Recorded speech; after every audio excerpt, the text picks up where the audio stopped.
Aku kalau buat runner daripada dulu memang tekak tak pernah kering, perut tak pernah ni. Orang kita buat baik kan.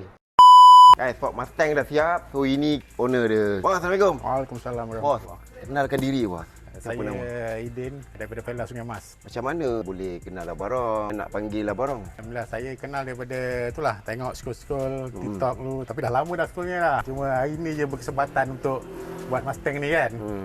So, Alhamdulillah guys, bos ni steady.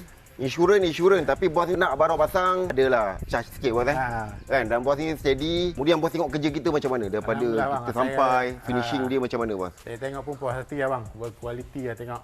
Cermin original guys. Cermin original, pemasangan pun memang tip-top lah dengan dia punya skill dia. Alhamdulillah saya tengok pun puas hati tengok. So guys, itu je. So bos ni dah kategori VVIP.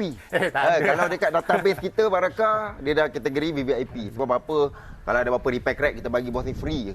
Dalam 1 tahun banyak kali repair crack pun tak apa, bawa datang je kedai. Alhamdulillah. Itu kemudian kalau apa-apa bawa beritahu, kira kawan jaga awak lah. Alhamdulillah. Awak support kita, panggil kita datang dah berjauh. So guys, yang mana nampak video ni, yang mana nak barang pasang, boleh appointment bos Ya betul. Bos ni appointment dah lama kan. Kan? So kawan doakan awak bos, rezeki panjang umur, dipermudahkan segala urusan, rumah cantik kan. Ini kalau raya meriah ni. Kita boleh masuk dalam. Okey bos, itu je bos. Okey, terima kasih banyak bang. Sama last sekali bos, bagi sekali. Okey, bagi. Okey bang, jom makan. Guys, nampak guys, rezeki guys. Bos ni dah siap kan, kau tengok masak.